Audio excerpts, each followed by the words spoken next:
Assalamualaikum warahmatullahi wabarakatuh. Perkenalkan, nama saya Kartini dari Institut Agama Islam Hamzah Wadi Pancor, jurusan PIAUD, kelas RPL.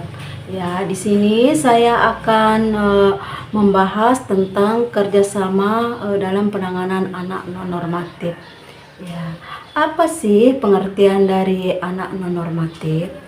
Ya, anak non normatif adalah anak yang menunjukkan perkembangan atau perilaku karakteristik yang berbeda dari standar norma perkembangan yang diharapkan untuk usianya. Dalam konteks pendidikan anak usia dini atau anak non normatif mungkin mengalami keterlambatan, kelebihan atau perbedaan dalam berbagai aspek perkembangan, seperti fisik, kognitif, sosial emosional, dan perilaku. Anak non-normatif memerlukan pendekatan atau dukungan dan intervensi khusus untuk membantu mereka mencapai perkembangan yang optimal. Ya, apa sih ciri-ciri anak normatif tersebut? Ya, ciri-ciri anak non-normatif adalah keterlambatan perkembangan. Contohnya, anak mungkin mengalami keterlambatan dalam pencapaian tonggak perkembangan, seperti terlambat berbicara, berjalan, mengembangkan keterampilan motorik halus dan kasarnya. Ya, terus cirinya yang kedua yaitu kesulitan dalam sosialisasi. Contohnya, anak non normatif mungkin menghadapi tantangan dalam berinteraksi dengan teman sebayanya, seperti kesulitan berbagi mainan, bermain bersama, atau memahami aturan sosial. Mereka mungkin lebih suka bermain sendiri atau menunjukkan perilaku agresif atau menarik diri dalam situasi sosial. Ya, perilaku yang ciri yang ketiga yaitu perilaku yang tidak biasa atau berbeda. Contohnya, anak mungkin menunjukkan perilaku yang berbeda dari seusianya, seperti hiperaktif, impulsif atau pasif, atau sering mengalami tantrum yang berlebihan. Mereka juga mungkin memiliki kebiasaan khusus atau repetitif, seperti mengepakkan tangan, berputar-putar. Ya, sedangkan ciri yang keempat itu mengikuti instruksi rutinitas. Ya, contohnya seperti anak non normatif sering kesulitan mengikuti instruksi sederhana atau rutinitas harian. Bukan bantuan yang lebih spesifik dan pengulangan yang lebih sering. Yang kelima, cirinya yaitu masalah dalam perhatian dan konsentrasi. Anak mungkin mudah teralih, sulit berkonsentrasi pada tugas yang diberikan, atau tampak melamun dan tidak fokus dalam kegiatan belajar dan bermain. Ya. Yang keenam yaitu perbedaan dalam pemrosesan sensorik, yaitu beberapa anak non normatif mungkin memiliki sensitivitas sensorik yang berbeda, seperti reaksi berlebihan terhadap suara keras, cahaya terang, tekstur tertentu, atau sebaliknya mencari rangsangan sensorik yang intens. Ciri yang ketujuh yaitu kesulitan dalam pengelolaan emosi.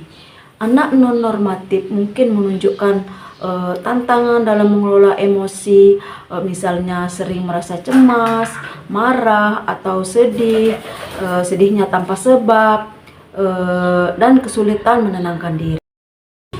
Ciri yang kedelapan yaitu perkembangan kognitif yang tidak seimbang. Anak mungkin menunjukkan perkembangan kognitif yang tidak merata, seperti kemampuan yang sangat baik di satu area, misalnya mengenali huruf atau angka, tetapi sangat tertinggal di area lain, misalnya problem solving atau pemahaman konsep. Sedangkan ciri yang kesembilan yaitu kemandirian yang terbatas. Mereka mungkin memerlukan lebih banyak bantuan dalam melakukan tugas-tugas sehari-hari yang biasanya bisa dilakukan oleh anak seusianya, seperti makan sendiri, berpakaian sendiri, atau merapikan mainan. Ciri yang ke-10 yaitu reaksi emosional yang berlebihan atau kurang tepat. Anak non-normatif bisa menunjukkan reaksi emosional yang tidak sesuai dengan situasi, seperti tertawa di saat yang tidak tepat atau tidak merespon saat diajak bicara. Ya. Anak non-normatif memerlukan pendekatan pendidikan yang lebih fleksibel dan individual, serta dukungan dari guru, tenaga profesional, dan orang tua untuk membantu mereka beradaptasi dan berkembang secara optimal sesuai dengan kebutuhan mereka. Nah, untuk mendukung itu semua, peran orang tua, guru, dan tenaga profesional dalam mendukung perkembangan anak non-normatif sangat penting. Ya, untuk mendukung perkembangan anak non-normatif, peran dari berbagai pihak sangat penting, terutama dari guru, tenaga profesional, dan orang tua. Anak non-normatif adalah anak yang menunjukkan perkembangan atau perilaku yang berbeda dari norma standar perkembangan yang diharapkan di usianya. Pendekatan yang inklusif dan sportif sangat dibutuhkan agar anak non-normatif dapat berkembang secara optimal. Dan berikut adalah peran masing-masing dari pihak tersebut. Yang pertama yaitu peran guru, yaitu di sini peran guru yaitu mengidentifikasi kebutuhan anak. Guru memiliki peran penting dalam mengidentifikasi anak yang membutuhkan perhatian khusus melalui observasi dan penilaian perkembangan anak. Menyediakan pembelajaran yang inklusif. Guru harus menyediakan lingkungan belajar yang inklusif dengan cara menyesuaikan metode pengajaran, alat bantu, dan materi belajar sesuai dengan kebutuhan anak non-normatif.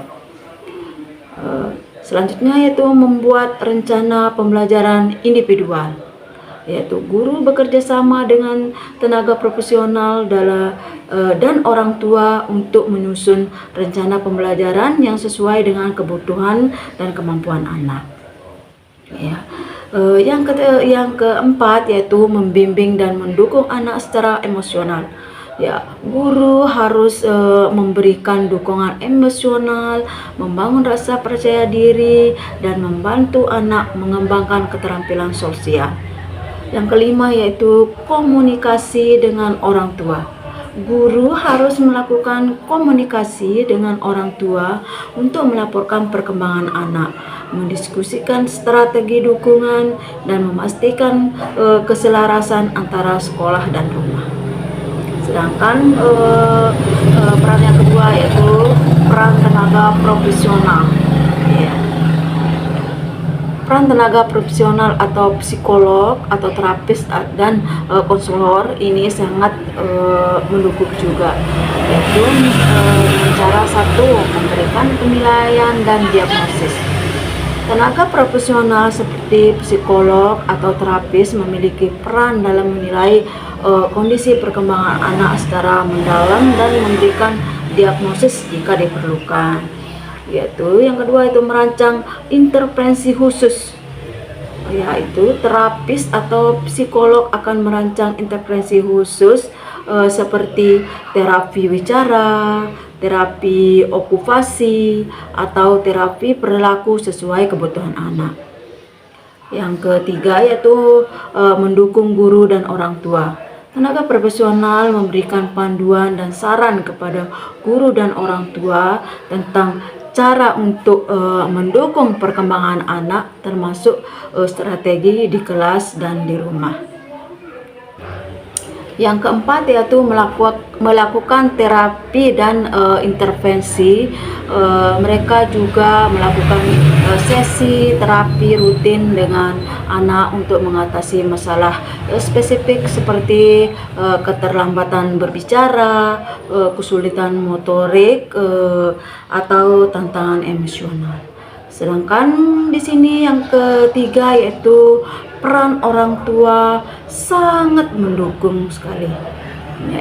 Contohnya yaitu mendukung pembelajaran di rumah. Orang tua perlu mendukung pembelajaran di rumah dengan mengikuti panduan dari guru dan tenaga profesional, serta menciptakan lingkungan yang mendukung perkembangan anak. Yang kedua itu berkomunikasi aktif dengan guru dan dengan tenaga profesional. Orang tua perlu terlibat aktif dalam proses komunikasi dengan guru dan tenaga profesional, berbagi informasi tentang perilaku anak di rumah, dan bekerja sama dalam menyelesaikan intervensi. Yang ketiga itu memberikan dukungan emosional. Orang tua harus memberikan dukungan emosional yang kuat, memberikan dorongan dan menghindari tekanan berlebihan terhadap anak. Yang keempat yaitu mengikuti program atau pelatihan. Orang tua bisa mengikuti program atau pelatihan yang disarankan oleh tenaga profesional untuk meningkatkan pengetahuan dan keterampilan dalam mendukung anak. Dengan kerjasama yang baik antara guru, tenaga profesional, dan orang tua, anak non-normatif dapat mendapatkan dukungan yang tepat untuk mencapai perkembangan optimal mereka dalam lingkungannya. Hanya ini yang bisa saya sampaikan. Semoga bermanfaat. Sekian dan terima kasih. Wassalamualaikum warahmatullahi wabarakatuh.